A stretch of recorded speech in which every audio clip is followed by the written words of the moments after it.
cierto, deben saber que hoy es su cumpleaños y a quien extendemos una cálida felicitación y un fuerte abrazo, pues para que feliciten en su momento a nuestro profesor del día de hoy. Y pues antes de darle el uso de la voz para esta sesión, cuyo tema es la fórmula de representación proporcional de senadores, voy a leer la síntesis curricular de nuestro ponente del día de hoy. Rubén Enrique Becerra Rojas Bertis es especialista en materia electoral y litigio estratégico.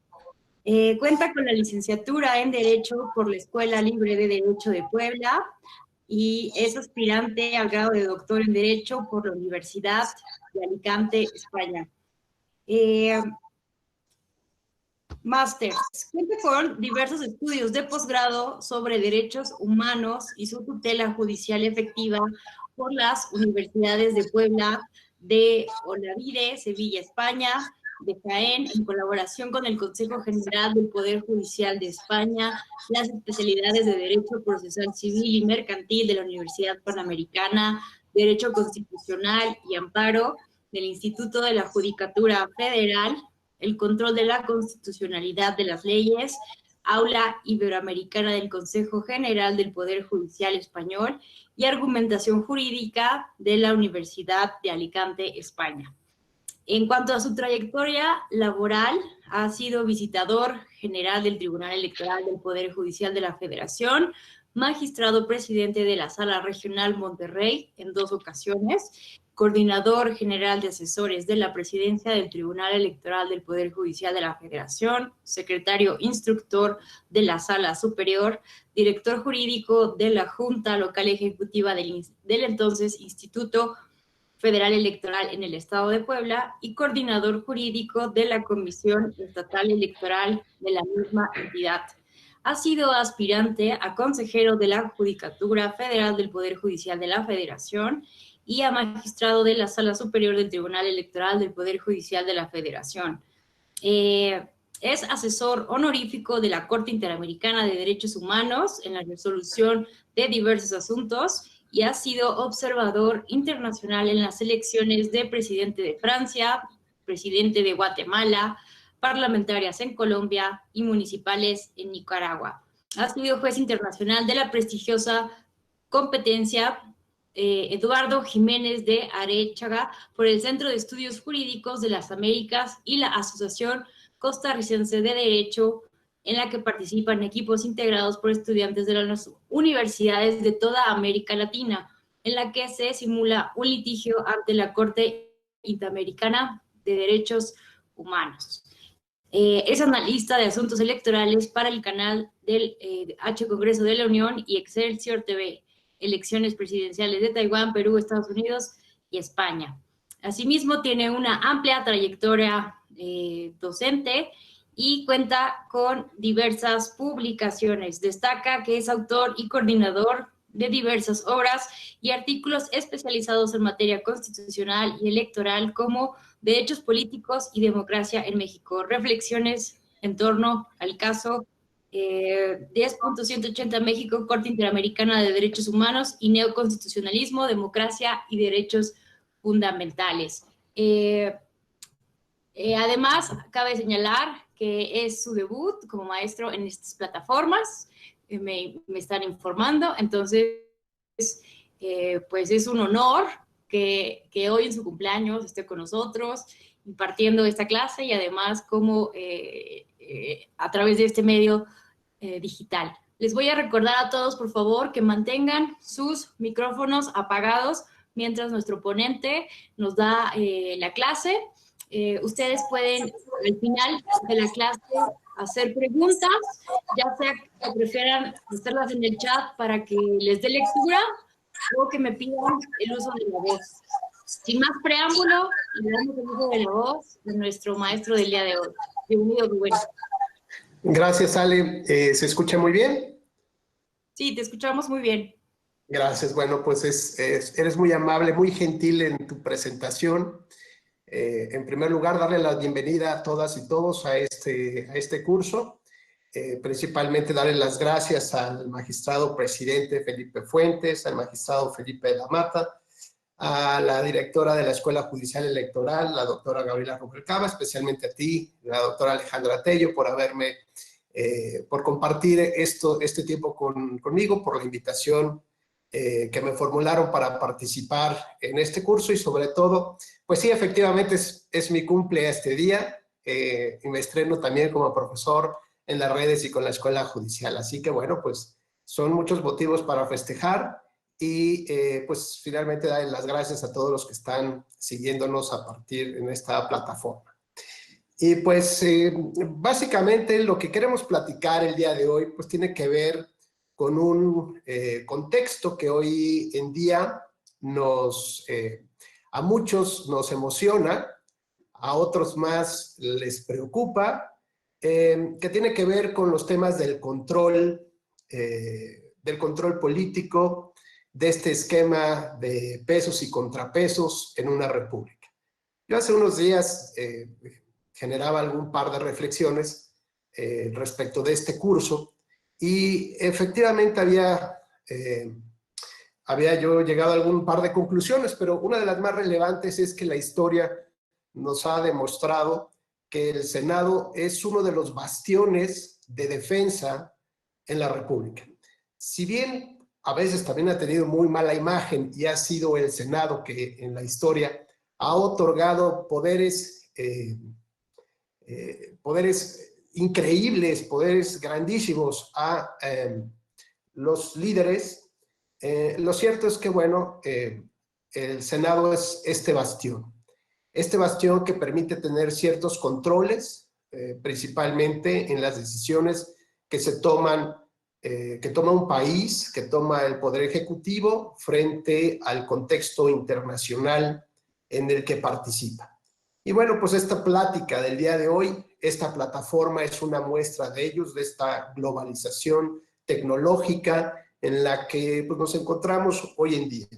Así que el Senado reviste para mí una emoción particular hablar de él, estar dentro de sus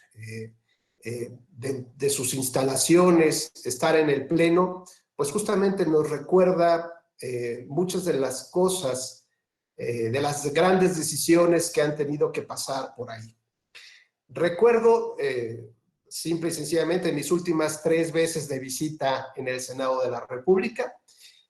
Una de ellas se había aprobado en ese momento el tema de la Guardia Nacional y curiosamente coincidía con una visita que hice, pero el darte cuenta de los movimientos, de las decisiones y el impacto que tienen estas decisiones en la sociedad, pues te lleva a entender la trascendencia que tiene el Senado de la República, insisto, como el último bastión de defensa de la República y lo que implica la separación de poderes, los pesos y contrapesos del sistema político. Me permití hacer una presentación muy sencilla para irle dando seguimiento y cuerpo a esta charla, a efecto de no perderme, porque como verán, pues esto del Senado emociona y nos puede llevar a otros temas importantes. Recordar que el Poder Legislativo en México parte de una estructura que corresponde a un sistema bicameral. Por un lado, la Cámara de Diputados y por otro lado, la Cámara de Senadores. También se escucha por ahí que se refieren a la Cámara Baja y la Cámara Alta. Y cuando hablamos de la Cámara Alta, pues nos referimos justamente al Senado de la República. Y esto pues nos da una reminiscencia de la estructura británica, de la Cámara de los Lores, donde las decisiones también se tenían que tomar, pero para tener derecho a ingresar a este círculo cerrado de toma de decisiones, pues tenía uno que tener algunas credenciales como la nobleza, la aristocracia, para poder, entendida a partir de este concepto de toma de decisiones, para poder participar en el Senado. Hoy en día, pues, no se habla tanto más que, digamos, nos queda este vestigio histórico de hablar de la Cámara Alta, pero en realidad, pues, es la Cámara de Senadores que a veces se convierte en revisora de las actuaciones de la Cámara de Diputados. Este sistema bicameral parte ya tenemos los primeros indicios de ello desde la época de las constituciones de Cádiz, y pues así nos fueron llevando a grandes rasgos, donde se establecía este sistema a partir de dos cámaras, y básicamente tenemos que a partir de la Constitución de 1857 se suprime el Senado de la República para crearse solamente o quedarse una sola cámara, que sería la de diputados.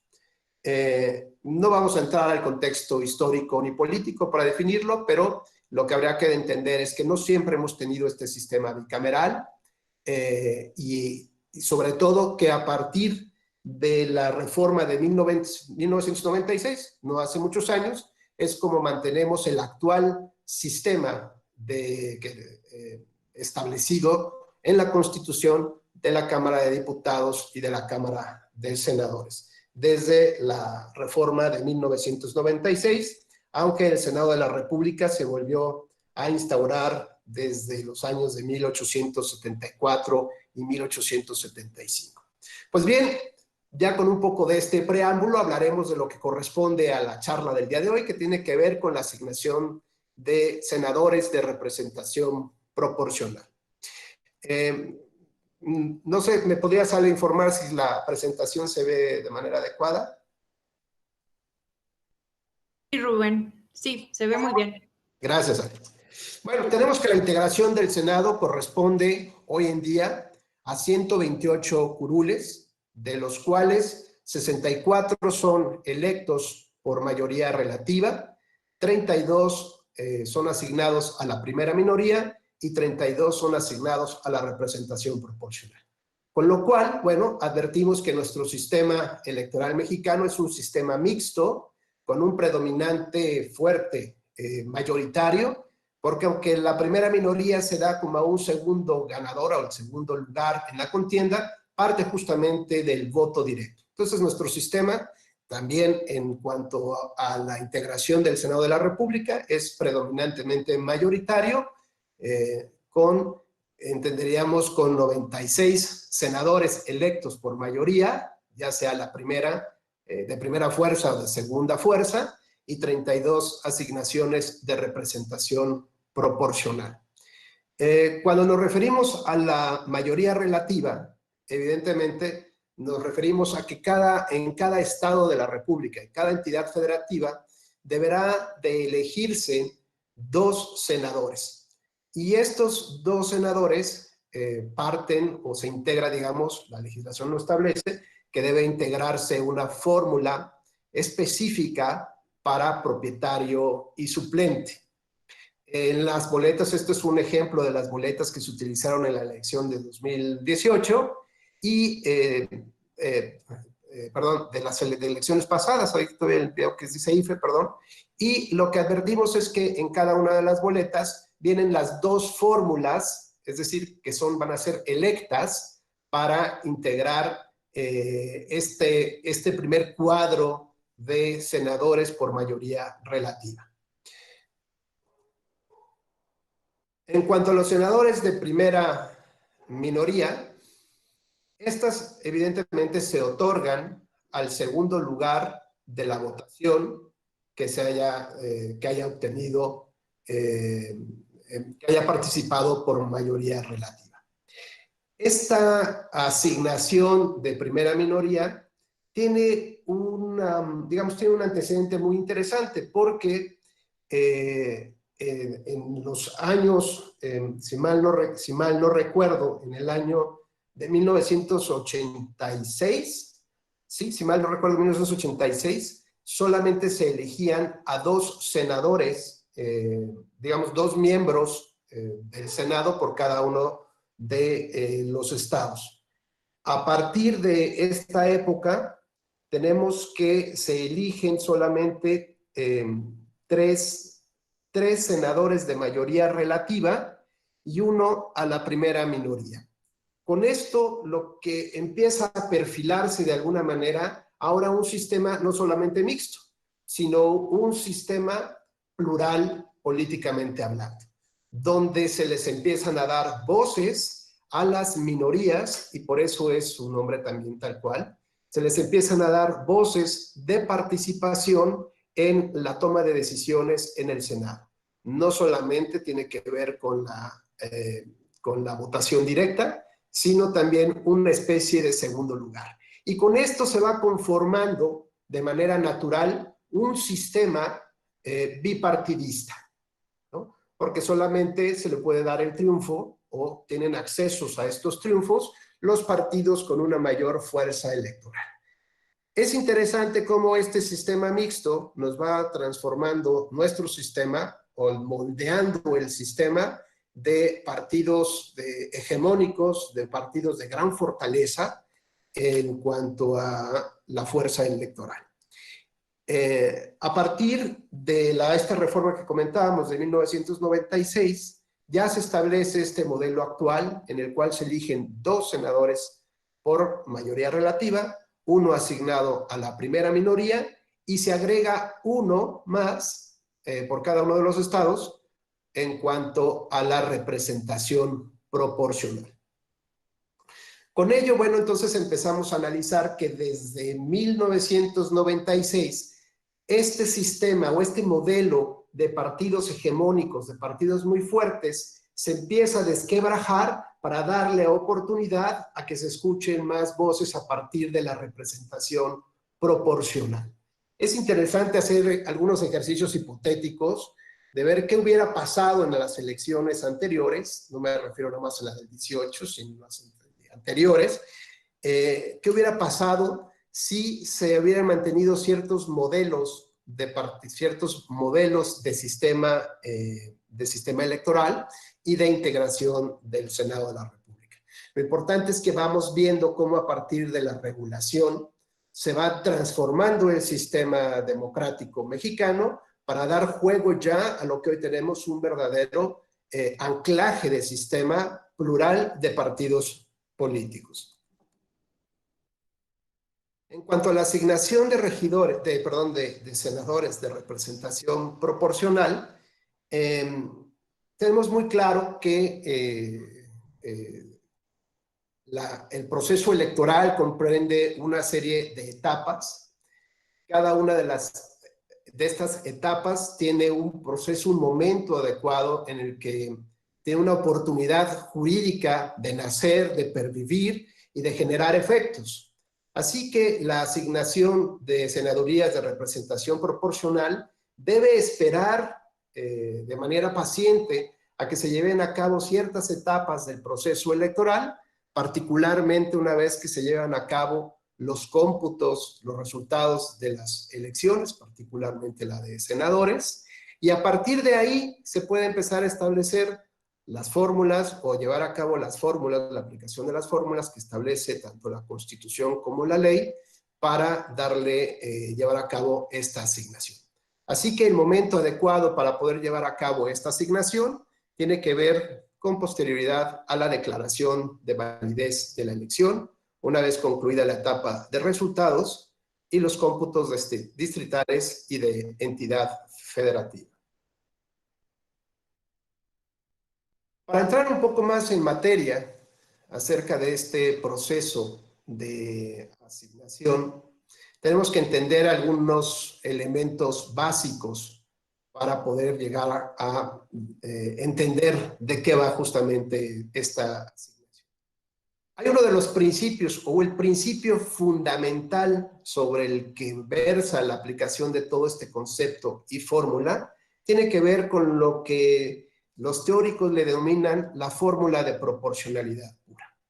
Este es un tema central porque de esta manera trata de generarse una representación real entre el voto ciudadano convertido en boleta o en apoyo a un candidato y partido político con la verdadera representación que debe de tener en la toma de decisiones en el órgano senatorial. Esto es que mientras las directrices, las reglas que que establece la Constitución, la ley y los acuerdos de los órganos electorales se dirijan a este punto de equilibrio entre votos y representación, encontraremos un sistema mucho más justo, mucho más adecuado para evitar lo que en otros contextos, como en el tema de la asignación o integración de la Cámara de Diputados, se conoce con el tema de la sobre o subrepresentación, que a su vez vino a eliminar un concepto todavía más complejo de gobernabilidad, que se llamaba justamente la cláusula de gobernabilidad, donde por un determinado número de votos o porcentaje en votos, concedía de manera automática la posibilidad de ejercer una mayoría en la toma de decisiones. Esta cláusula de gobernabilidad se fue eliminando por ser inconstitucional justamente, y se fueron estableciendo mecanismos y directrices que nos trataran de llevar a este aspecto de proporcionalidad pura, donde existiera un verdadero equilibrio, insisto, entre la decisión de los ciudadanos y la fuerza representativa que debe tener los partidos y candidatos en los órganos de toma de decisiones. El segundo de los temas tiene que ver con la circunscripción nacional. A diferencia del tema de las elecciones de diputados, en el que se divide el país en grandes circunscripciones, en el tema de las senadurías es una sola circunscripción nacional. Es decir, aquí no importa si se habla de la circunscripción 1, de la 2, la 3, 4 o la 5 en las que se divide el país, sino simplemente hablamos de una sola circunscripción nacional. Por lo cual se entrega solamente, o los partidos entregan una lista nacional de candidatos para ser electos, en su caso, como senadores bajo el principio de representación proporcional. Hay otros dos temas que son también muy interesantes, esos seguramente son muy ya conocidos por muchos de ustedes, que tiene que ver con el concepto de votación total emitida y votación nacional emitida. Estos dos conceptos, en apariencia similares, sin embargo, tienen efectos y consecuencias jurídicas muy importantes, dado que, por ejemplo, la Constitución no establece el concepto la definición conceptual de la votación total emitida. Fue necesario que a partir de diversas acciones de inconstitucionalidad, la Suprema Corte de Justicia de la Nación determinara a qué se refería este concepto. Y por votación total emitida entiende la sumatoria de todos los votos que ingresan en las urnas. Absolutamente todos los votos que ingresan en las urnas. Y luego tenemos un segundo concepto que es la votación total emitida. Anteriormente se llamaba votación válida emitida. Y esta votación nacional emitida tiene parte justamente de la sumatoria de todos los votos que han ingresado en la urna, eliminando aquellos que no van a jugar, por llamarle de esta manera, en la asignación de la representación proporcional. Por ejemplo, los votos nulos, los votos de candidatos no registrados, los votos de candidatos independientes y de aquellos partidos que no alcanzaron el umbral mínimo, que es el 3% que establece la ley, como derecho a poder participar en la asignación de senadurías de representación proporcional. Como veremos, aquí hay otro tema clave que tiene que ver con lo que la ley determina como este umbral, como esta barrera legal, donde solamente permite que ciertos partidos con determinada representatividad en la sociedad sean los que tengan posibilidades de acceder a la toma de decisiones. Es decir, solo aquellos partidos que obtengan el 3% de la votación total emitida serán aquellos que tengan posibilidad de mantener su registro como partido político y, en segundo lugar, tener derecho de participar en la asignación de senadores de representación proporcional. Esta segunda votación, la nacional emitida, ya viene, digamos, una votación limpia, es decir, son los votos verdaderamente válidos o que podríamos tomar en cuenta como eficaces para poder transformarlos en los curules o los escaños en la senaduría de representación proporcional. A partir de este concepto, la propia ley nos da dos factores o elementos mediante los cuales se tiene que llevar a cabo la aplicación de una fórmula con el objetivo de tratar de llegar a la proporcionalidad pura. Y estos son los conceptos de cociente natural y de resto mayor. La propia ley define que el cociente natural se trata de tener, por un lado, la votación nacional emitida, es decir, la que ya viene limpia, eliminando todos esos votos que no van a contabilizarse, que no nos son eficaces para transformarlos en decisiones en el Senado y dividirlo entre el número de senadores a repartir. Pues evidentemente con esto se obtiene, digámosle así, un factor para poder determinar cuántos votos requiere cada partido para acceder a una curul de esta naturaleza. El resto mayor, pues es evidentemente el remanente que existe o que queda una vez que se aplica el elemento anterior, que es el cociente natural, a efecto de ver si existieran todavía curules por repartir. Bueno, pues es evidente que quienes más votos tengan de los que no han sido utilizados para adquirir o ser transformados en curules, pues tengan posibilidad de acceder a otras curules. Básicamente son los elementos que deberíamos entender, un principio de proporcionalidad pura para tener un equilibrio entre el voto popular, la decisión del pueblo y los espacios de decisión en el Senado. Por otro lado, la circunscripción nacional y la lista nacional de candidatos, es decir, es una lista que registran los partidos políticos para que de ahí, una vez que se obtenga el número de curules que le corresponderá a cada uno de ellos, pues puedan aplicarse ya en concreto a cada uno de los candidatos que aparecen en esa lista. Tenemos también los conceptos de votación total emitida, que son todos los votos, absolutamente todos los votos que son ingresados en las urnas. Luego tenemos la votación nacional emitida, que es una votación ya deducida, es una votación limpia en la que se eliminaron los votos nulos, los de los candidatos no registrados, los de los independientes y de aquellos partidos que no alcanzaron esta barrera legal para mantener o bien su registro o para tener acceso a este premio de los senadores de representación proporcional.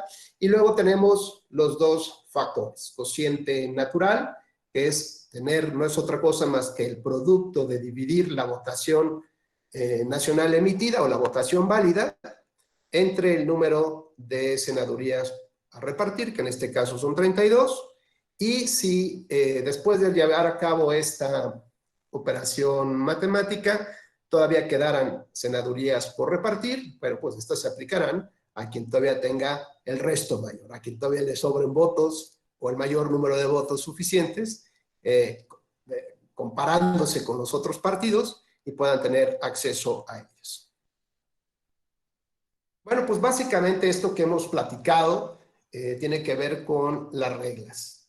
Las reglas, insisto, es una vez que se obtiene la votación nacional emitida, esta cifra hay que dividirla entre 32 y se distribuyen tantos senadores como le alcance el cociente electoral o el cociente natural a cada partido político.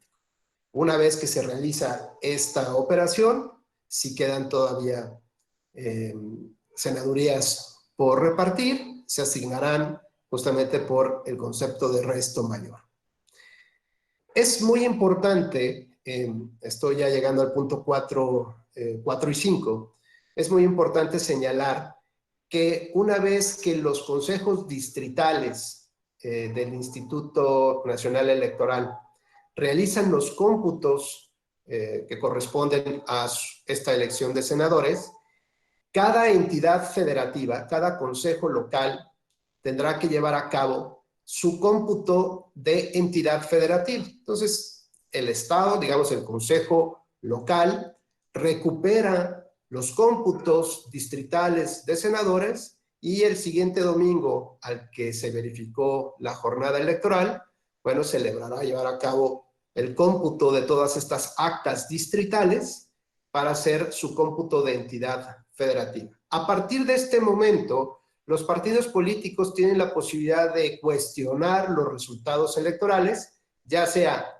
por vicios propios dentro de la jornada electoral o que afectan directamente las actas de escrutinio y cómputo, o bien pueden impugnar las sumatorias que se realizan por los consejos locales respecto del cómputo de entidad federativa. Estas primeras impugnaciones son conocidas por las salas regionales del Tribunal Electoral y si todavía quedan cuestionamientos a partir de las sentencias, entonces podrán ser impugnadas ante la sala superior. Como verán, el concepto, regreso un poco, el concepto de votación total emitida y votación nacional emitida todavía puede sufrir variaciones, ya sea que las salas regionales del tribunal hayan anulado votaciones en casilla y eso amerite hacer una modificación o una recomposición de los cómputos, o bien sea que estos hayan llegado hasta la sala superior y la sala haya realizado alguna modificación también a estos cómputos. Entonces, como verán, un poco la asignación de senadurías de representación proporcional debe esperar un poco a que pasen todas estas impugnaciones, se tengan resultados definitivos y ciertos para que a partir de este momento ya pueda realizarse todo este proceso o esta aplicación de la fórmula.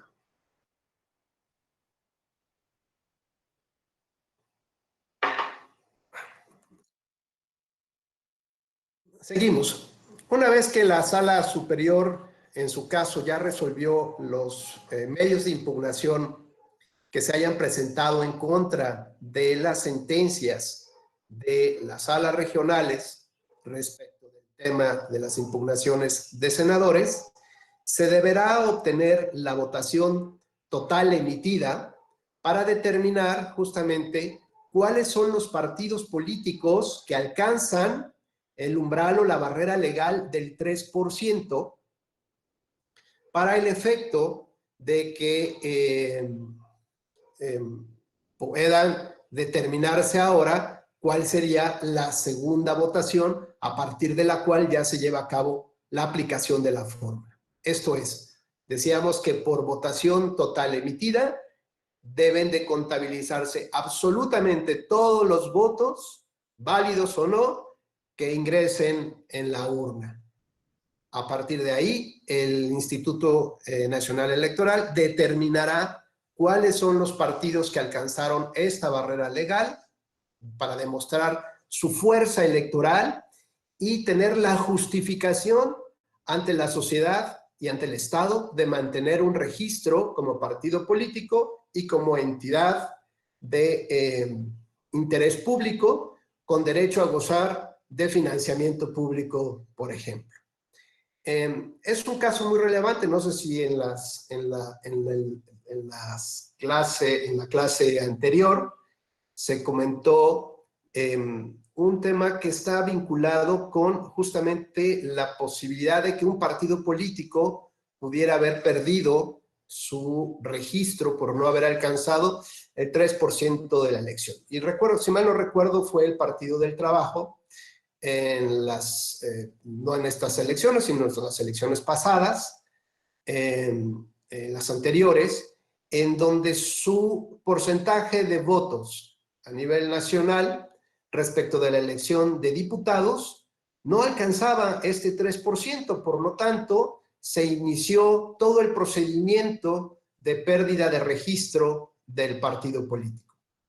Sin embargo, fíjense que lo curioso es que se había anulado una elección de diputados, me parece, creo que fue en el estado de Aguascalientes, así que entre las autoridades electorales, las administrativas y las jurisdiccionales, se consideró que todavía no estaba cerrado esta cifra de la votación total emitida.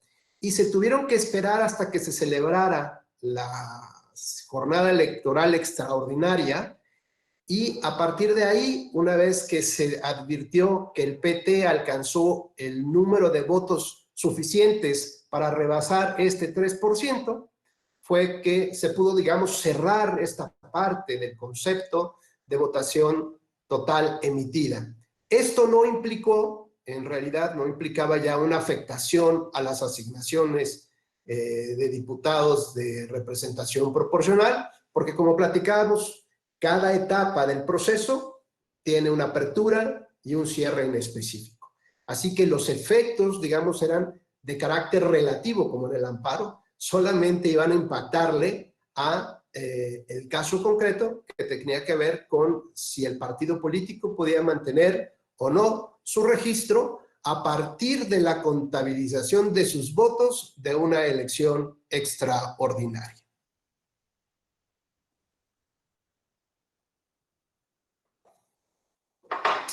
Bueno, pues avanzamos un poco en este tema.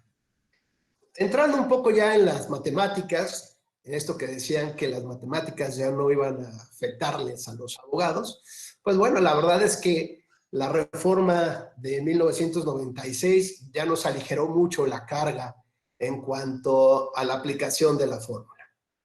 El caso práctico que tenemos son las elecciones de las elecciones pasadas, en donde estoy redondeando las cifras más o menos para poderlas entender un poco de qué va el asunto. Fíjense, teníamos una primera bolsa que es la votación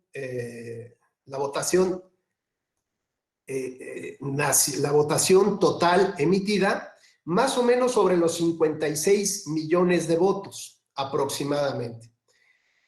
Una vez que se tienen los datos de cuáles son los partidos que no alcanzaron este umbral o barrera legal del 3% de votos, que fueron 2 partidos políticos, se eliminan, se va depurando este concepto de votación para ir llegando, digamos, a este concepto de votación nacional emitida. De esta manera, una vez que se eliminan de la votación total los votos de los partidos que no alcanzaron este 3%, de los votos nulos, de los candidatos independientes, de los candidatos no registrados, se obtiene ya esta depuración y ya obtenemos más o menos que de la primer votación total a la votación nacional o a la votación válida, nos quedó la cifra más o menos en 50 millones de votos. Es decir, 6 millones de votos fueron eliminados. Estos 50 millones de votos, si me permiten la analogía, representa como la bolsa de lo que debe distribuirse en el valor que va a tener cada una de las curules de representación proporcional. Esto significa que el cociente electoral, que es lo que nos establece la legislación, con el ánimo de llegar a esta proporcionalidad pura, este equilibrio, deberíamos de dividir los 52 millones entre 32 senadurías por repartir. Nos da una cifra aproximada de 1.5 millones. Es decir, que cada partido político con derecho a participar en la asignación debe aplicar 1,5 millones de votos, de sus votos, para poder tener acceso a estas curules o estos espacios senatoriales de representación proporcional. De esta manera, aplicando el costo, llamémosle así, de cada una de estas curules, a cada partido, resulta que, por ejemplo, al PAN le correspondería el 6.3 si dividimos el número de votos que obtuvo el partido entre 1.5 millones, resultaría que al PAN le corresponderían 6.3 senadores en términos literales. Al Partido Revolucionario Institucional le corresponderían 5.7, al PRD le correspondería 1.8 y así sucesivamente hasta llegar a Morena, que le corresponderían 13.4, con lo cual a cada partido se les entregaría senadores por enteros y corresponde 6 al PAN, 5 al PRI, 1 al PRD, 1 al PT, 1 al Verde Ecologista, 1 a Movimiento Ciudadano y 13 a Morena. Con lo cual ya obtenemos un total de 28 senadores de representación proporcional asignados a cada partido político en una lista nacional o de circunscripción nacional. Si recordamos las reglas de asignación, nos queda claro que ahora tendríamos todavía que repartir 4 senadores de representación proporcional. Y como veremos, los restos mayores, los decimales, pues en automático pues vamos viendo hacia dónde se van a ir. Como habíamos quedado, la votación total emitida se incorpora la votación de todos los partidos políticos, los votos nulos, los no registrados y también dentro de los partidos también y candidatos independientes.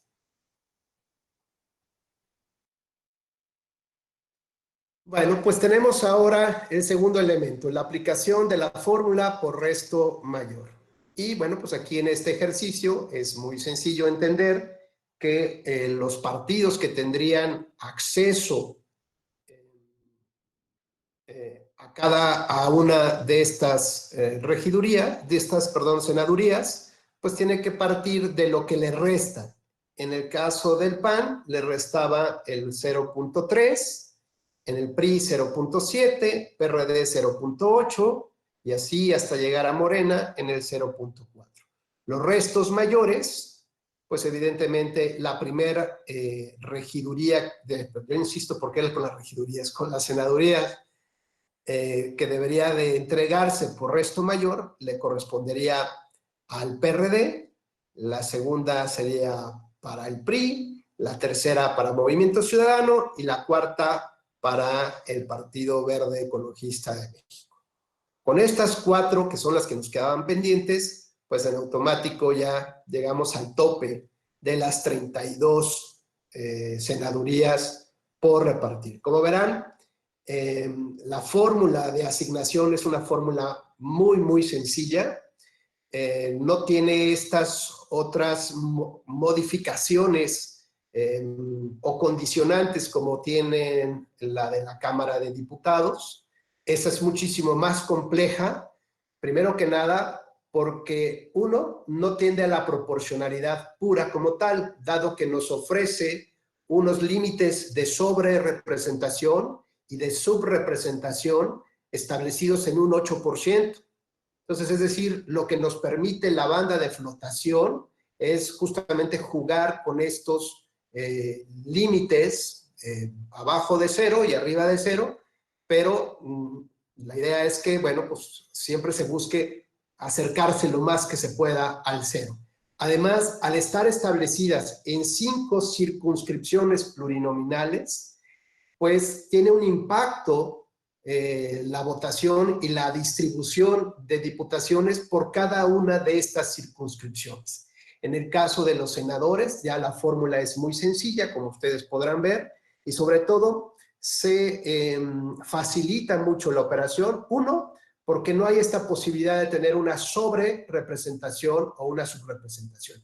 Para quienes no están muy versados en este tema de la sobre y subrepresentación, quiero decirles que, bueno, pues en muchas ocasiones se hacía injusto que un partido político pudiera tomar decisiones mayoritarias, o varios partidos tomaran decisiones mayoritarias, por ejemplo, cuando su fuerza electoral representaba un 15%, pero eso traducido en votos en el Senado, en el Poder Legislativo, en lugar de ser que les correspondería a 13%, les correspondería a un 40%. Es decir, que simple y sencillamente por cuestiones matemáticas se les daba mayor fuerza a ciertos partidos políticos y a otros podrían verse todavía disminuidos en la toma de decisiones, en la fuerza de toma de decisiones. Esta situación fue eliminada por el constituyente.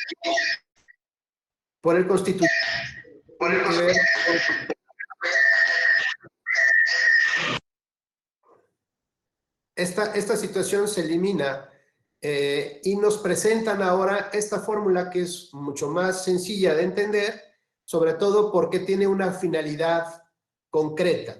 Y esta finalidad concreta es que exista un equilibrio verdadero entre la fuerza electoral de cada partido político y la manera como se toman las decisiones en el Senado de la República. Recuerden ustedes que el antecedente remoto que tenemos para la gobernabilidad en un órgano político fue la llamada la cláusula de gobernabilidad, donde al llegar a cierto porcentaje de votos, en automático se entregaban, digamos, tantas curules como fueran necesarias para llegar a la mitad más uno de su integración, es decir, a obtener una mayoría simple en la Cámara respectiva. De esta manera, la lucha social y la lucha política, tanto de sociedad y partidos políticos, se ve plasmada ahora en estos equilibrios que ahora nos ofrece de mejor manera nuestro sistema electoral. Hasta aquí, pues básicamente es un esquema muy sencillo de lo que es la asignación de senadurías de representación proporcional.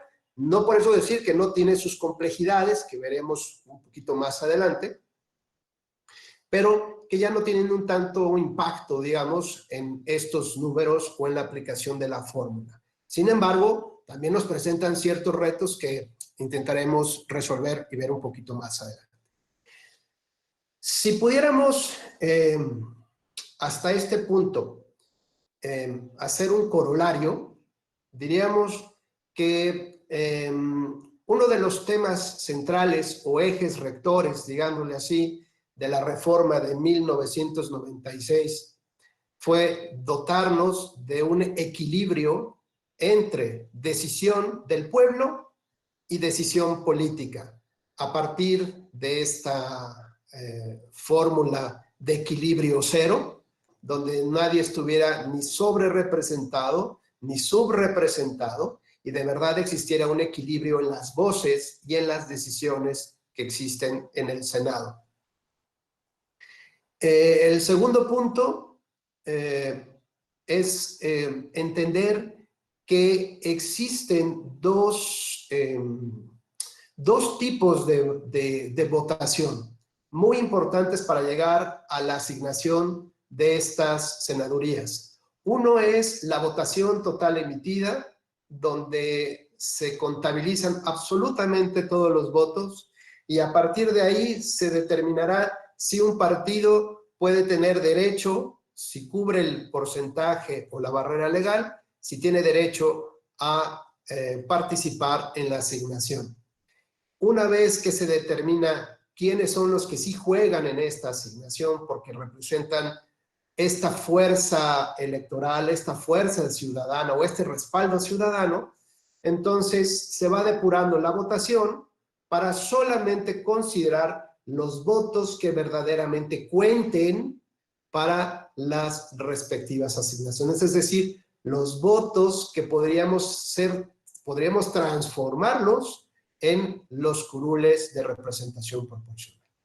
Alguien había comentado en alguna época si los candidatos independientes podrían tener acceso a la representación proporcional y a partir de ello también tomar en consideración la votación para los candidatos independientes en el reparto de las asignaciones. Como ustedes sabrán, el sistema electoral mexicano cierra la puerta a las candidaturas independientes para la representación proporcional, salvo para el tema de los regidores. Y desde mi óptica, pues tiene una, digamos, muchas cosas se pueden mejorar, pero desde mi óptica tiene una razón del peso del por qué en estos momentos no se permite o no está construido el sistema para llegar a ello. Y en principio diría yo, porque esto representa una ventaja propia, una desventaja propia para los candidatos independientes, dado que cuando participan por su participación como candidato de mayoría relativa, está cerrada a un espacio geográfico determinado su fuerza electoral, mientras que la de los partidos políticos está esparcida con una serie de candidatos por todo el país y por lo cual pueden recoger todos estos votos y calcular cuál es su fuerza electoral para poder llegar a este punto. Y en segundo lugar, tendría que crearse una especie de partido de candidatos independientes para que ellos tengan posibilidad de ir accediendo a estos mecanismos. Tampoco se prevé o no se regula ninguna entidad jurídica que pueda regular la participación de todos estos candidatos independientes para estos efectos. Así que bueno, pues hasta este momento no tenemos posibilidad de asignar representación proporcional a los candidatos independientes, pero sí pueden participar como independientes para la mayoría relativa y si quedan en segundo lugar, pues obtener una asignación de primera minoría. Avanzamos con los temas relevantes aquí, los casos prácticos.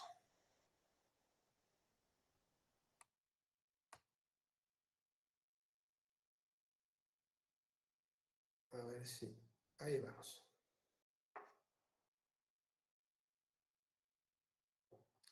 Quiero comentarles que la propia legislación establece la posibilidad de registrar candidaturas simultáneas. Nos establece que hasta 6 registros simultáneos por partido se pueden obtener, es decir, que 6 candidatos que participen, hasta 6 candidatos que participen en la mayoría, por mayoría relativa, podrían participar también en la representación proporcional. Esto tiene sus bemoles, tiene sus temas muy interesantes. Miren el caso que se presentó, es muy atractivo. La candidata de mayoría relativa quedó en segundo lugar. O sea, es decir, no obtuvo el primer lugar de mayoría relativa, obtuvo el segundo lugar. Por lo que debería de asignársele la senaduría de primera minoría. Sin embargo, bajo esta legislación, bajo esta institución de estas candidaturas simultáneas, también había sido registrada para la representación proporcional en esta lista nacional. Así que una vez que se le asignan a cada partido su número de curules de representación proporcional, ahora el siguiente paso es determinar, conforme a su lista, a quienes habría que darle esas curules, es decir, ya materializarlas bajo varios principios. El primero de ellos, como ustedes saben, es el tema de género, ¿no? Es decir, donde se debe de dar, debe existir esta paridad de primero un hombre o primero una mujer, dependiendo, de manera alternada, para poder tener este equilibrio paritario en la integración del Senado entre estas reglas. En el caso concreto, fíjense bien, una candidata que fue registrada en la mayoría relativa, que hizo campaña, no obtuvo el primer lugar, obtiene el segundo lugar. Sin embargo, también fue registrada en la lista nacional de representación proporcional. Es decir, tiene posibilidad de acceder a la senaduría tanto por la primera minoría como por la representación proporcional. Ella presenta un escrito al Instituto Nacional Electoral señalando que renuncia a su triunfo, digamos, a su asignación de la senaduría de la primera minoría para que entre su suplente, en este caso también es una mujer, entra su suplente a ocupar la senaduría y ella entraría a ocupar la senaduría de representación proporcional.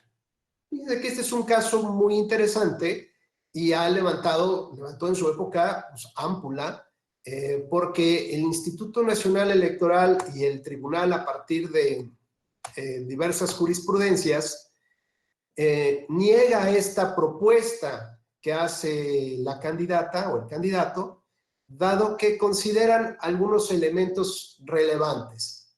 El primero de ellos, lo tenemos en el inciso A, dice, el candidato a senador por mayoría relativa, al ser votado directamente y contar con el respaldo de los electores, señala el Instituto Nacional Electoral, tiene el deber jurídico y la obligación constitucional de ocupar el cargo por ese principio.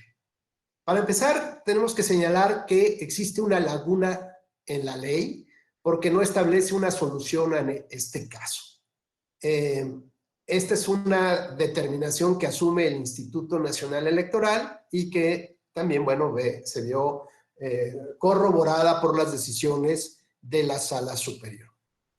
El segundo punto dice, y tiene la obligación constitucional de ocupar el cargo por ese principio de mayoría relativa. Es decir, le está dando mayor fortaleza, mayor importancia a la mayoría relativa que a la representación proporcional, dado que ella se fue transformada a partir de la voluntad de los ciudadanos, de manera directa. Sin embargo, la representación proporcional, pues también tiene este impacto, ¿no? A partir de la decisión de los ciudadanos. Inciso B. El candidato suplente puede optar por ejercer su derecho a la asignación de representación proporcional o renunciar a ella. Inciso C. Bueno, ahí hacemos este comentario. Pareciera ser que por un lado el Instituto Nacional Electoral le da tanto más fortaleza o mayor importancia a la mayoría relativa como al candidato suplente, donde a él sí le permitiría la renuncia al caso concreto. Inciso C, ya lo veremos. Dice, si el candidato suplente no renuncia a su derecho de asignación de la senaduría de representación proporcional, no se recorren las fórmulas de la lista plurinominal del partido político. En cambio, si el candidato suplente renuncia a su derecho de asignación de la senaduría de representación proporcional para seguir como suplente del candidato ganador de mayoría relativa, debe recorrerse la asignación a la siguiente fórmula de la lista en orden de prelación por género, de tal suerte que se asignen en todo tiempo el mismo número de fórmulas integradas por hombres o mujeres. Si los suplentes son diferentes, la asignación se realiza al candidato suplente de la fórmula de representación proporcional. Esta manera de resolver por parte del Instituto Nacional Electoral tiene como sustento las jurisprudencias 29-2013, 16-2012 y 6-2015 del Tribunal Electoral, que tienen que ver con los temas de representación proporcional y alternancia de género. Lo voy a explicar de una manera un poco más sencilla para que vayamos comprendiendo esta situación. Por un lado tenemos a un candidato que tiene un registro simultáneo en la mayoría relativa, donde puede hacer su campaña como cualquier otro candidato, pero al mismo tiempo la ley le permite a su partido que sea registrado dentro de la lista nacional de representación proporcional. La mayoría de los casos, si los partidos no obtienen este triunfo de mayoría relativa, pues seguramente los primeros que se encuentren en la lista nacional serán los que tengan posibilidad de acceder a este cargo. Por ejemplo, recordarán ustedes que en la asignación que se realizó en las elecciones pasadas para Morena, obtuvo un número total de 13 senadurías de representación proporcional. Esto implica que los 13 primeros lugares que aparecen en su lista nacional se les debería de asignar a esa fórmula de propietario y suplente, esos 13 primeros lugares, estas curules. Ahora bien, tenemos este caso. Si el candidato fue registrado para contender por mayoría relativa y por otro lado, la ley le permite aparecer de manera simultánea en la lista de representación proporcional y dadas las circunstancias del caso, obtiene el triunfo de mayoría relativa o de primera minoría y al mismo tiempo está en número determinado de la lista de representación proporcional a la cual le corresponda también aplicarle o darle esta curul, en términos generales tendría 2 cargos por los cuales debería optar por uno de ellos. Este criterio del Instituto Nacional Electoral ante la deficiencia legislativa señala que el candidato no puede renunciar al cargo de senador por mayoría relativa. Incluso le dice, tiene un deber jurídico y una obligación constitucional de responderle al electorado que votó por él. ¿Esto qué implicaría? Pues implicaría que el suplente en esta fórmula de mayoría relativa, si coincide también como suplente de representación proporcional, al no poder utilizar el candidato este cargo de RP, en automático el suplente ocuparía el cargo en la representación proporcional. En este caso concreto, en el supuesto de que cada fórmula fuera diferente en el suplente, insisto, a lo mejor estoy confundiendo el tema, pero en el supuesto que sea el candidato de mayoría relativa, candidato propietario de mayoría relativa, igual al candidato propietario de representación proporcional, no puede renunciar a este cargo de mayoría relativa. En el caso de los suplentes, si son diferentes en la fórmula, el Instituto Nacional permite que el segundo, digamos, el suplente en la fórmula de representación proporcional pueda ocupar o llevar a cabo esta suplencia y se quede como propietario. Vean cómo aquí le da una mayor importancia, digámosle así, a lo que corresponde a la votación, a ese vínculo que existe entre la ciudadanía y el candidato, sin que permita rechazar el cargo. Esta petición, en este caso concreto que señalábamos, era muy interesante porque parecía ser que lo que se buscaba era que la candidata quedara con el cargo de representación proporcional para evitar que el suplente diferente a este que estaba registrado pudiera acceder al cargo de representación proporcional y al mismo tiempo el suplente de la candidatura de mayoría relativa accediera al cargo de primera minoría. No sé si me explique de esta manera. Aquí lo interesante del caso, lo relevante del caso es cómo 2 senadurías prácticamente se entregan a la misma fórmula. Esta es una de las incoherencias que nos presenta el sistema constitucional al permitir las candidaturas simultáneas. No es posible que 2 cargos de elección popular sean prácticamente entregados a la misma fórmula. Pues como verán ustedes, esto es uno de los grandes, digamos, temas que quedan pendientes respecto de dentro del esquema de los senadores de representación proporcional. debo de comentarles, seguramente ustedes habrán escuchado ya varias iniciativas que existen en el Poder Legislativo, en el sentido de suprimir los candidatos, o más bien de suprimir este número de 32 senadores de representación proporcional para solamente dejar la mayoría relativa y la primera minoría, ¿no? Si esto pasa de esta manera, pues es evidente lo que platicábamos muy al principio de esta charla, ¿no? Va a transformar con el tiempo nuestro sistema electoral. Si eliminamos o si se elimina la representación proporcional, bueno, pues esto irá perfilando ahora a otra vez o de nueva cuenta a un sistema de partidos hegemónicos donde solamente los que tengan mayor fortaleza en el electorado sean los que tomen las decisiones o las grandes decisiones en el Senado de la República. Por un lado está ese tema de la desaparición de los senadores de representación proporcional, y por otro lado, también quiero comentarles que si bien es cierto que las reformas o las iniciativas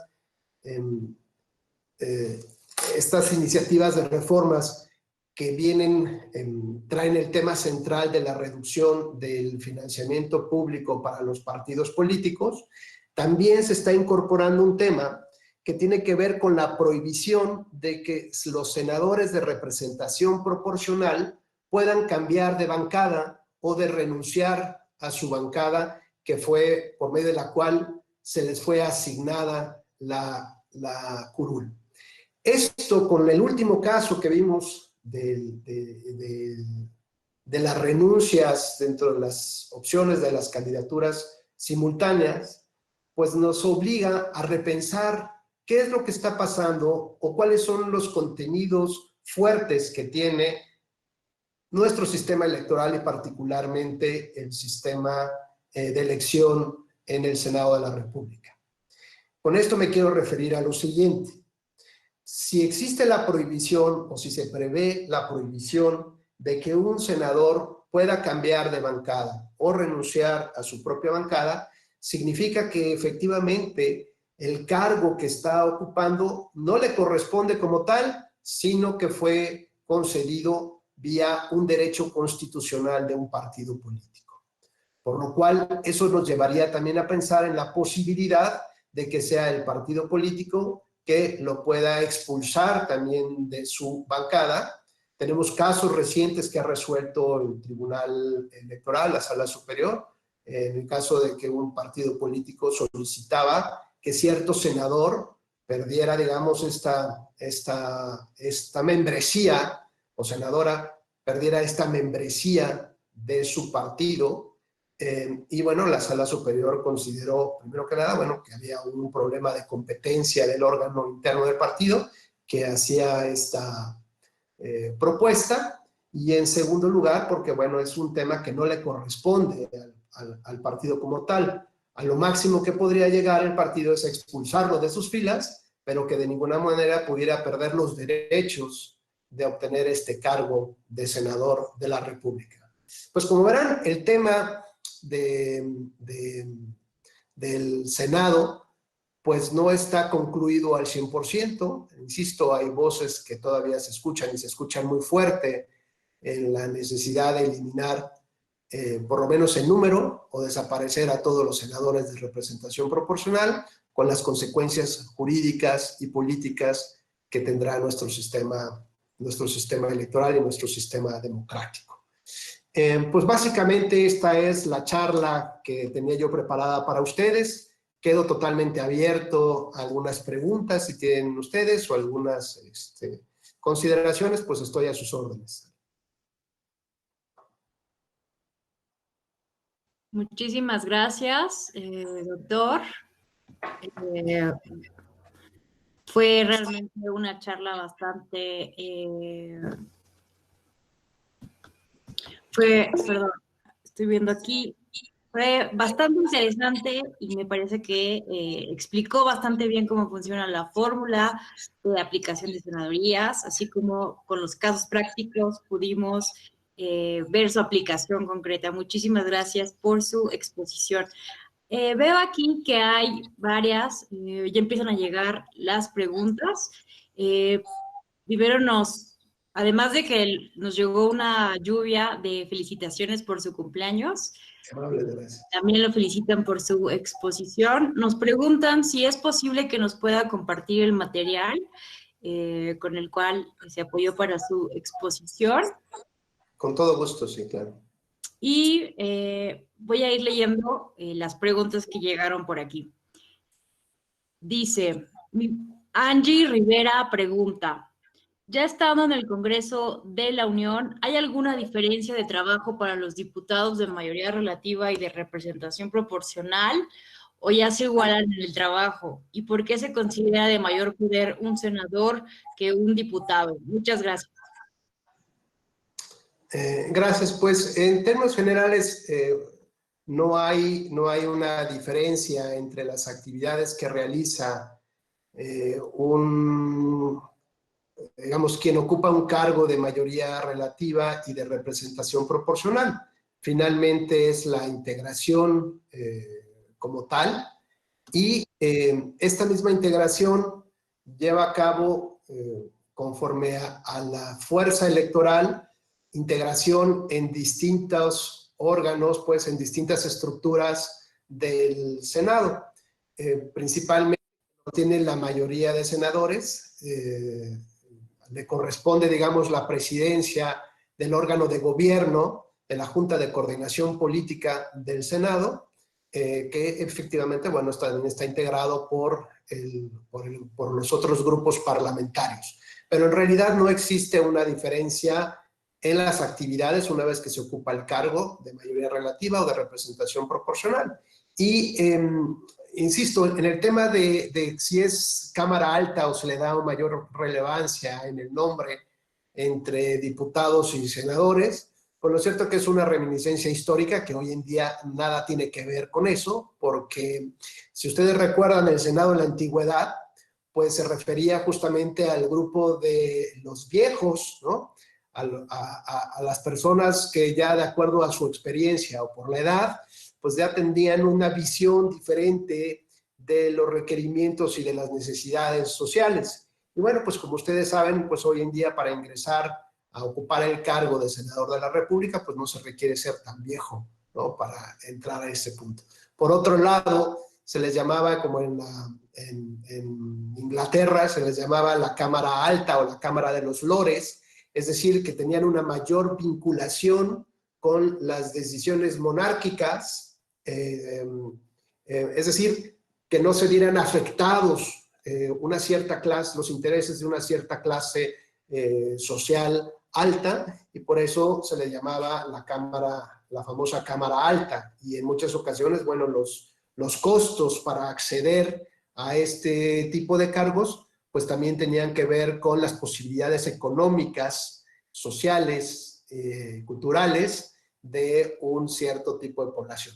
Y bueno, pues hoy en día todos sabemos que todos tenemos, de acuerdo a nuestra propia Constitución, todos tenemos derecho de participar o de acceder a estos cargos de elección popular. Muchas gracias, doctor. Qué interesante esto que nos comenta. José Ángel Yuen nos pide el uso de la voz para hacer 2 preguntas. Por favor, José Ángel. Te escuchamos. Sí, buenas tardes. Buenas tardes. De hecho, las había presentado ya por escrito, pero no importa, las puedo hacer de manera verbal. Mi primera duda es: ¿a qué le atribuye usted que en el Senado no se establezcan límites de sub o sobre representación, ya que es la gran parte de la distinción y se aplica una sola fórmula de proporcionalidad pura? Y la segunda pregunta es: ¿cuál sería la mejor forma para hacer mecanismos de compensación y se pueda, para que la paridad de género se refleje en la integración del Senado al momento de hacer la representación proporcional, se pueda obtener la igualdad paritaria en las en la Cámara de Senadores, porque ya vimos ayer que la Cámara de Diputados tiene otras circunstancias específicas. Muchas gracias. Gracias, José Ángel. Pues mira, quisiera comentarles como dato adicional que en esta última asignación de senadores de representación proporcional se le otorgaron 15 curules a hombres y 17 curules a mujeres. Esto evidentemente significa que, bueno, conforme a los esquemas y acciones afirmativas que hoy están positivizadas, realmente se cumple este propósito de tener esta paridad estructural. Ojalá, y si cambiara la legislación en algún momento dado, eso no importara, ¿no? Porque ojalá y realmente estas modificaciones o estos temas estructurales ya los dejáramos de lado y que permitieran que existiera esta paridad en los órganos políticos sin necesidad de que estén establecidos por una ley.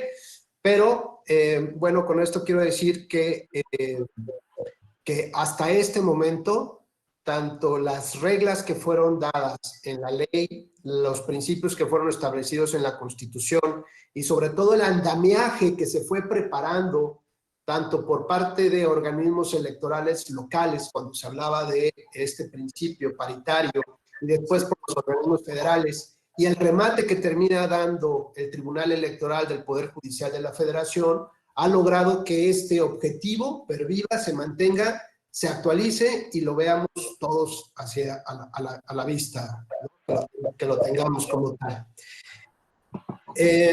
El tema de la sobre y subrepresentación es un tema que tiene que ver con la representación real en la toma de decisiones. Yo les decía que si tomábamos en cuenta cómo se ha ido reconstruyendo nuestro modelo democrático, el propio sistema de partidos políticos, digamos, yo consideraría que a lo mejor hay tres grandes factores que son donde siempre tenemos que poner los detalles para ver hacia dónde vamos avanzando o si estamos anclados en un punto específico o hay algún movimiento. El primero tiene que ver justamente con estas estructuras políticas, es decir, si existe esta representación proporcional o no en la integración de un órgano político.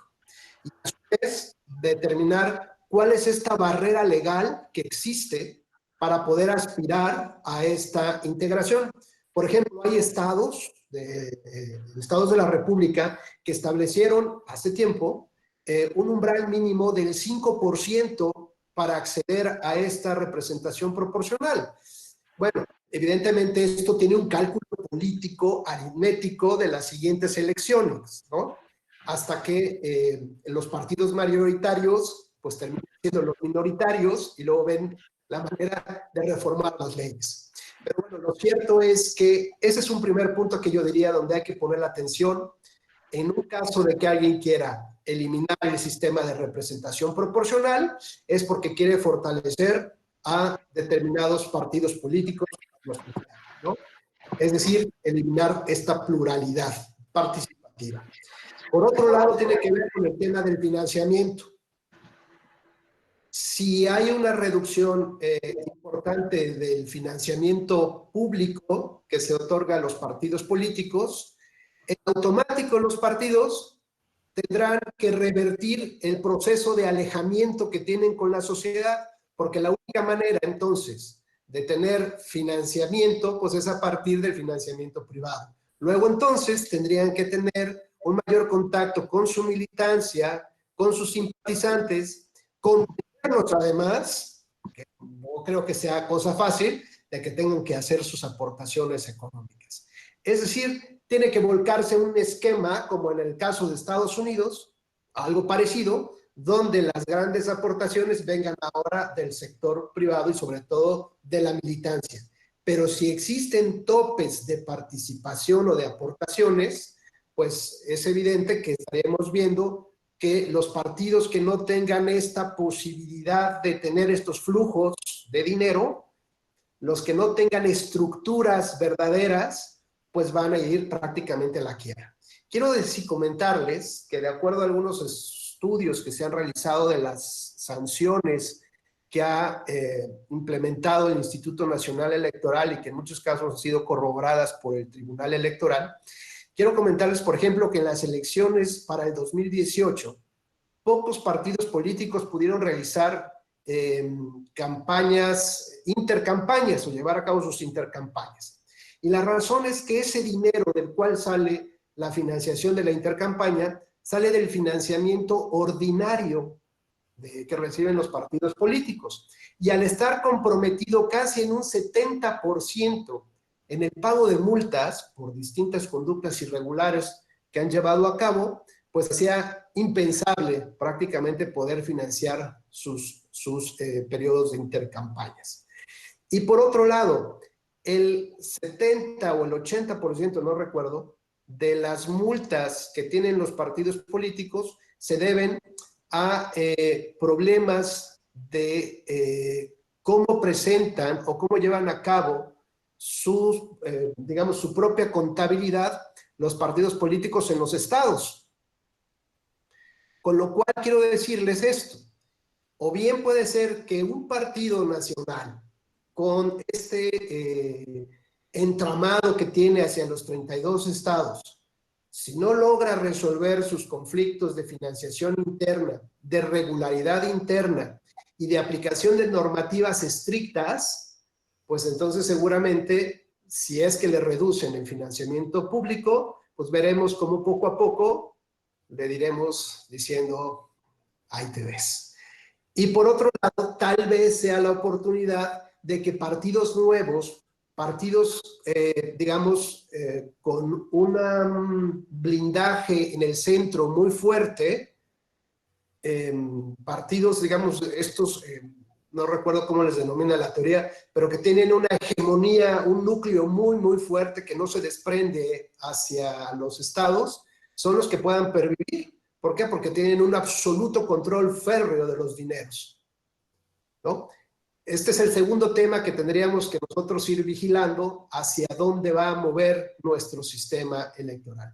Y el tercero, definitivamente, pues tiene que ver con lo que son estos principios de paridad de género, que bueno, pues ya llegaron para quedarse y que deben de mantenerse así tal y como se han establecido. Me parece que esos son los tres grandes ejes que deberíamos siempre estar pendientes, dado que tienen una transversalidad en el sistema, y esto nos llevaría a pensar que si hay una modificación a uno u otro, pues seguramente va a mover el eje de la estructura de nuestro sistema democrático.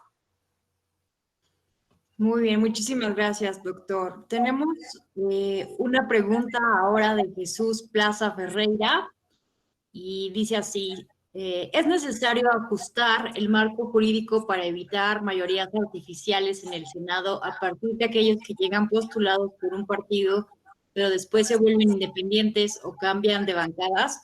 ¿Afecta esto la voluntad de los electores o está dentro del ejercicio de derechos de los legisladores?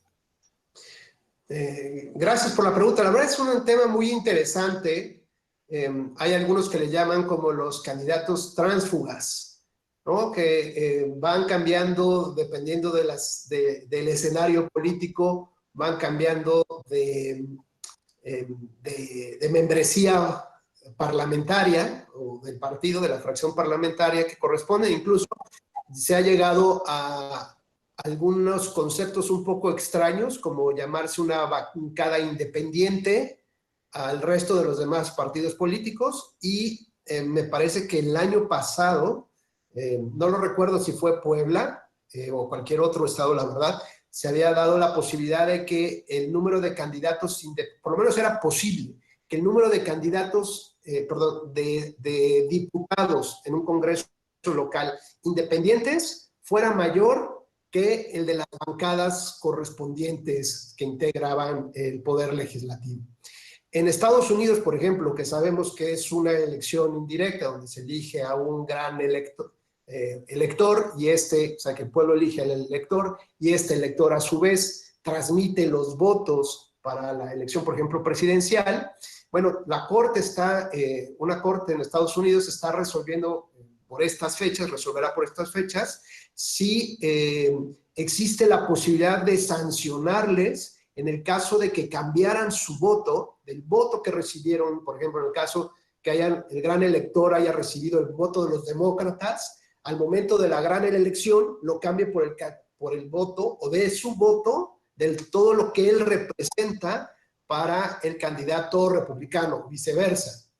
Entonces la Corte de Estados Unidos está resolviendo si si esta cesión de derechos que se les entregan a cierto tipo de electores, o en este caso a cierto tipo de candidatos, les obliga a mantener una verticalidad, una ética en mantenerse, o, por ejemplo, decía yo, en el caso de los partidos, en el caso de las senadurías de representación proporcional, si este derecho es inherente al senador o es un derecho concedido por el partido político y es el partido el que tiene el derecho de mantenerlo o no dentro de su propia bancada.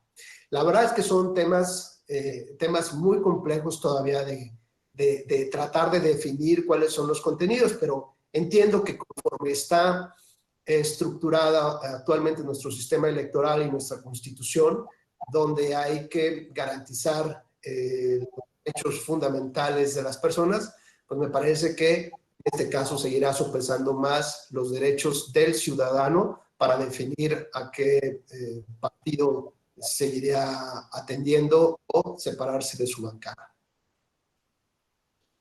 Muy bien. Gracias, doctor, por la respuesta a esta pregunta. Sergio Hugo Gutiérrez Márquez pregunta en relación al tema de las candidaturas simultáneas. Doctor, ¿considera necesario hacer una reforma en relación al tema para evitar esas candidaturas simultáneas, toda vez que vulnera los derechos políticos de los ciudadanos que buscan postularse para el cargo de senaduría, pero dado a la doble postulación de una sola persona impide esta cuestión? Muchas felicidades, doctor. Muchas gracias. Pues sí, este es uno de los temas interesantes donde la realidad supera a la ficción. Donde ustedes recordarán que, bueno, las normas jurídicas, pues, digamos, lo que buscan es regular un momento dado, es como una radiografía de lo que está pasando en la sociedad. Y a veces no tienen los alcances de miras que quisiéramos para que pudieran resolver todos los casos futuros que se lleguen a presentar. Lo cierto es que esta concesión de las candidaturas simultáneas es una concesión evidentemente otorgada entre los partidos y para los partidos políticos. Eso me queda muy claro. ¿Por qué el número de 6? Pues tampoco lo sabemos, no tenemos una claridad específica por qué no fueron 3 o por qué no fueron todos, ¿no? Aquí lo importante es que la realidad llegó al caso de confrontar la norma jurídica, el supuesto y las consecuencias determinadas. Tan es así que mediante acuerdo del Consejo General del INE tuvo que prever esta posible solución de escenarios hipotéticos, ¿no? Y algunos que fueron reales, para poder medianamente resolver la complicación que se estaba dando. Por ejemplo, hay otro tema también muy relevante que tiene que ver con los tiempos en que se llevan a cabo las sustituciones de los candidatos a partir de las renuncias. Ustedes recordarán que la legislación establece que se puede sustituir a un candidato prácticamente en todo tiempo, ¿no? Dependiendo de que existan algunas circunstancias que acrediten estos supuestos establecidos por la ley. En un caso concreto es la renuncia. Si un candidato renuncia previo a la jornada electoral, pues es evidente que el partido tiene el derecho de sustituirlo, de sustituir a ese candidato. En la pasada elección, el Instituto Nacional Electoral sufrió realmente porque por estos tiempos tan no muy claros de cuándo se puede sustituir o no se puede sustituir, bueno, llegó incluso a la posibilidad de que los partidos sustituyeran a sus candidatos, incluso ya prácticamente en la jornada electoral, ¿no? Al celebrarse las votaciones, dado que había concedido ciertos días para que los partidos resolvieran el tema de las sustituciones por sus renuncias y adicionalmente que cuidaran el tema de la paridad de género, ¿no? Es un caso muy interesante que se presentó, pero lo que sí me queda muy claro es que el tema de las candidaturas simultáneas fueron construidas, digamos, de esta manera en una especie de concesión para otorgarles esta posibilidad que los mejores lugares o, digamos, las personas que los partidos consideraban como sus mejores fichas o como sus mejores personas para integrar este órgano político, pues de cualquier manera entraran a su integración, sea por mayoría relativa, sea como segundo lugar, o sea en la representación proporcional, ¿no? Era asegurar por asegurar el espacio de ciertos personajes en esta composición. Pero sí, me parece que es un tema que está pendiente, que tiene que tratarse en una siguiente reforma. Muchísimas gracias, doctor. Alcántara Sánchez Aldo Iván pregunta lo siguiente. Se dice que las senadurías representan a los estados, 2 por mayoría relativa y 1 por representación proporcional. Sin embargo, primera minoría. Sin embargo, conocemos que estos son votados en la urna, lo que ha permitido discursos respecto de que algunas senadurías representan más votos que otras. Por ejemplo, una senaduría colimense y otra de Ciudad de México. ¿Qué mecanismo considera que puede afectar esta disparidad? Ale, perdón, ¿serías tan amable de repetirme la pregunta? Parece que como que se digitalizó el sonido y no... Claro, con gusto. ¿Ya me escuchas mejor? Sí. Ok. Dice, las senadurías representan a los estados, 2 por mayoría relativa y 1 de primera minoría. Sin embargo, conocemos que estos son votados en urna, lo que ha permitido discursos respecto de que algunas senadurías representan más votos que otras. Por ejemplo, una senaduría colimense y otra de Ciudad de México. ¿Qué mecanismo considera que puede ajustar esta disparidad? Voy a tratar de entender un poco, se volvió a complicar el sonido, pero estoy buscándolo aquí en el chat, la pregunta. Sí, ya la tengo aquí, sí. Un segundo nada más la tengo porque se tuvo problema con el sonido. Una disculpa, no sé a qué se debe. No, es un tema ahí de...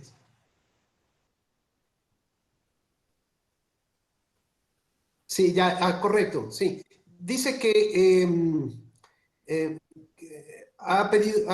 esta situación permite discursos en que algunas senadurías representan más votos que otras. Por ejemplo, en términos de población, podría ser entre una senaduría del estado de Colima, por ejemplo, y la de la Ciudad de México.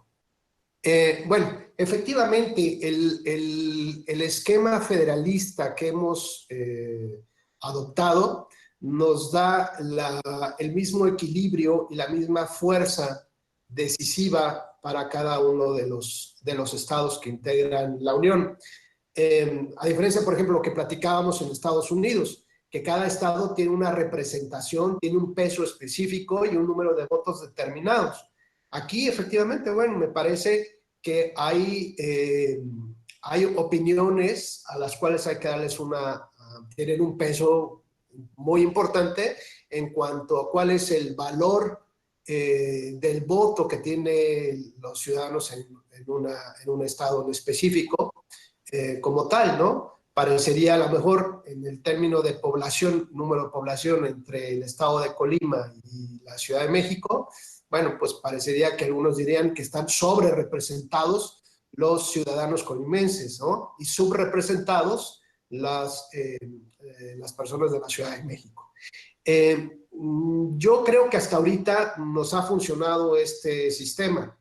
Sin embargo, bueno, a mí me parece que es el del mayor equilibrio posible y donde se me haría, al contrario, se me haría injusto, ¿no? Se me haría injusto, por ejemplo, que un estado que tenga menor población o algunos otros indicadores mediante los cuales se establezca el peso específico de su votación, tuvieran poco espacio o poca oportunidad de ser representados en el órgano político. Por ejemplo, hemos escuchado algunos argumentos, alguna narrativa en los últimos días de algunos estados del norte donde están pensando replantear el federalismo económico en términos de las aportaciones que da cada uno de estos estados a la federación y de las aportaciones que reciben. Entonces, me parece que esto sí puede romper este equilibrio que hasta este momento ha sido, no diría yo que frágil, pero yo sigo insistiendo que este es el mejor esquema que podíamos tener hasta este momento. Pero bueno, es muy opinable este tema. Claro, muchas gracias, doctor. Las últimas dos preguntas que tenemos están relacionadas con el tema de la reelección.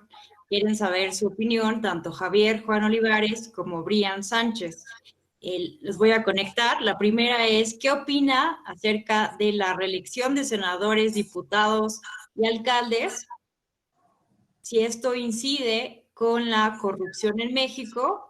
Y la segunda tiene que ver, ¿qué opinión le merece a usted si quienes busquen la reelección deben o no solicitar la licencia al cargo que ostenten?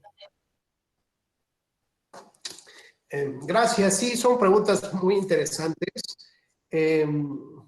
Yo diría, partiría yo primero por la segunda. A mí me parece que sí es necesario que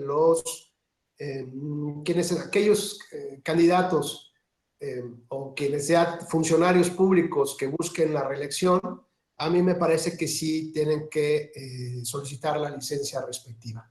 Esto evidentemente en aras de garantizar el principio de equidad en la contienda y de neutralidad en la utilización de los recursos públicos y del concepto de autoridad misma, ¿no? La imagen, aunque tenemos principios en la Constitución que prohíben la publicitación incluso del mensaje, la voz, la persona, y la no utilización de recursos públicos en las campañas, la verdad es que lo que está en juego aquí es el poder. Y en alguna ocasión alguien decía que, le preguntaba yo cuánto dinero estaría dispuesto a invertir en una campaña electoral. Y el candidato me dijo, pues que todo, porque lo que está en juego es el poder. Y lo que representa para él el poder, no lo sé, pero representa todo. Y si pudiera tener 10 unidades las invertiría, y si fueran 100 serían 100. A lo que quiero llegar es que es muy difícil separar la percepción, digamos, ciudadana del funcionario o de la autoridad como tal y del candidato como tal.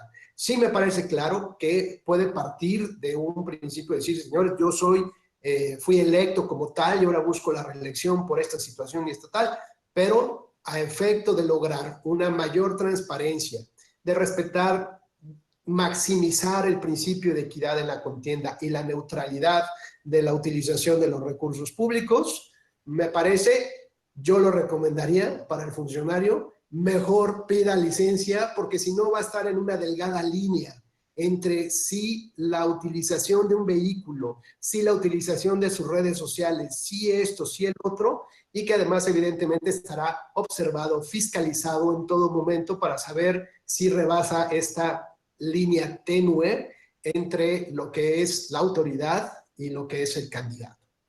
Así que en mi opinión, humilde opinión, yo pensaría que debería de pedirse la licencia. En la temporalidad, eso es otra cosa, pero por lo menos sí cuando entre en juego ya en la contienda, sí debería estar, digamos, mantenerse en el mismo nivel que los otros contendientes. Y lo que tiene que ver con el tema de la corrupción, bueno, este es el mayor flagelo, uno de los mayores flagelos de la humanidad. Yo he sostenido que, bueno, ahora, por ejemplo, en el caso de España, entre otros países, han implementado lo que se denomina como el compliance, que es una serie de vigilancia interna que deben seguir, en el caso original, pues son las empresas, para evitar que sus empleados o los representantes de las empresas cometan actos irregulares que podrían llevar a digamos, a que la propia persona jurídica o la persona moral se vea involucrada en conductas que pueden calificarse como delictivas y que bajo el concepto de levantamiento del velo, pues podrían ser también responsables penales sus principales directivos. Este compliance penal, por ejemplo, lo que establece es generar un mecanismo interno de vigilancia y de protección, efecto que no existe la posibilidad de que se cometan actos de corrupción, por ejemplo. Me parece que tanto este tipo de esquemas pueden incluirse ahora, como en el caso español, para los partidos políticos. En primer lugar, porque de esta manera pues ya hay una percepción, por lo menos, de que los partidos están haciendo todo lo que está a su alcance para llevar a cabo una contabilidad, una contratación adecuada, donde no están afectando los derechos laborales de sus empleados, donde están pagando los créditos que tienen con los bancos o con los impuestos que tienen, en el caso que deben de pagar algunos tipos de impuestos, que no estén en una especie de bancarrota negativa como tal, ¿no? En fin, es decir, fíjese cómo a veces vigilamos, o la sociedad vigila más, cómo se ejerce el recurso público por parte de ciertas entidades, de ciertos organismos, pero en el esquema de responsabilidad, de rendición de cuentas y de transparencia, los partidos políticos quedaron como en una especie de burbuja, donde no les afecta toda esta parte. Y bueno, pues tiene razón de ser, porque son los propios candidatos, los propios dirigentes de los partidos, porque son aquellos que establecen evidentemente las normativas. Y entonces, bueno, el Estado no se muerde al propio Estado. Por eso es que hay este velo de protección para los partidos en este sentido, a diferencia de lo que puede ser una paraestatal o puede ser una empresa privada. Lo cierto es que son personas jurídicas y ambas, en términos del Código Penal, pueden incurrir en conductas totalmente delictivas, y claro que quienes son los que la ejercen, los que la representan, pues también pueden entrar a este tema. Así que me parece que para menguar un poco con el tema, por lo menos de la percepción y de que de verdad se empieza a hacer algo dentro de la parte de los partidos políticos, es importante que se empiecen a trabajar o exigir estos temas de cumplimiento obligatorio de las normas, porque resulta que a veces es más conveniente pagar una multa que ser transparente en mis obligaciones que me establece la ley que debo de... Simple y sencillamente, y no es por acusar ni mucho menos, pero revisen las páginas web de los partidos políticos donde viene el segmento de transparencia de las obligaciones que tienen que hacer públicas, y vean cuáles siquiera están actualizadas y cuáles no, ¿no? El Tribunal Electoral, la Sala Superior, ha resuelto varios casos que tienen que ver con incumplimiento de obligaciones de transparencia de partidos políticos, y eso nos lleva a pensar entonces que se prefiere muchas veces a la multa, se prefiere el castigo que cumplir con una obligación.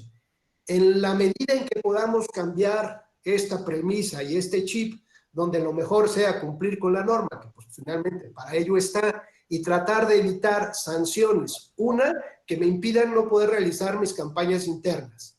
Dos, evitar sanciones que me impidan generar una estructura partidista hacia el interior del país. Tres, evitar sanciones que tenga que estar pagando, ¿no? O sea, que el propio Estado sea el que me dé el dinero para que yo pague estas sanciones. Y cuatro, pues que evidentemente cuando se implemente la responsabilidad solidaria entre el candidato o el directivo y el partido político y estos actos de corrupción, pues evidentemente vamos a tener una transformación, una visión completa. Simple y sencillamente yo les diría, por ejemplo, si ustedes quieren ver la contratación de algún servicio profesional de un órgano de gobierno, pues estará ahí en el Compranet o en alguna de estas áreas para saber el contrato, incluso lo pueden ver, el contrato, el precio, si fue una invitación directa, si fue una licitación, etcétera, etcétera. Pero, por ejemplo, podríamos observar o decir lo mismo de los partidos. ¿Cómo contratan ellos la prestación de sus servicios? Pues claro que no, porque, insisto, quedaron protegidos dentro de esta bolsa.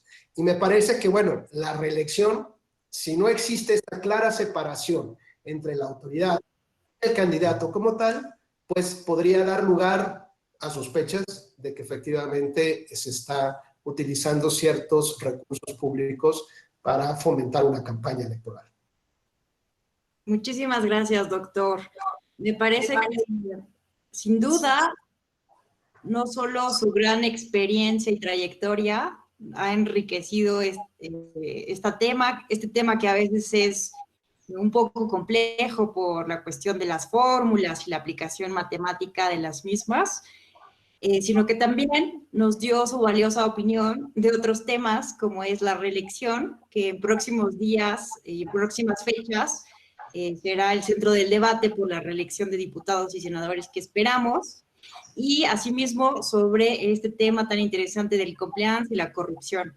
Pues agradecemos y lo felicitamos por su cumpleaños, por haber estado con nosotros el día de hoy y dar esta charla. Agradecemos a todas y a todos por sus comentarios, sus felicitaciones y por estar aquí esta tarde con nosotros. Nos vemos el día de mañana para la siguiente sesión. Muchísimas gracias, doctor. No sé si quiera dar un mensaje final. Claro que sí, Ale, agradecerte profundamente la gentileza de acompañarnos, de orientarnos en esta charla. A todos aquellos que nos dieron favor de estar presentes en un número importante, además con sus comentarios, agradecerles sus felicitaciones, sus buenos deseos. Espero que en esta primera charla que tuve con ellos, bueno, pues hayan quedado medianamente claras algunas de las posturas que, por lo menos en mi opinión, son relevantes. Y nuevamente agradecer a la Escuela Judicial Electoral la oportunidad que me da de participar en estos conversatorios, en estas pláticas, y nuevamente agradecerle a la doctora Gabriela Rubalcaba, al magistrado Felipe de la Mata y al magistrado Felipe Fuentes, pues su generosidad de haberme invitado a participar este día. Pues muchas gracias y felicidades a todos, y recuerden, quédense en casa. Quédense en casa. Nos vemos. Gracias a todos. Gracias, Ale. Gracias, feliz cumpleaños. Gracias.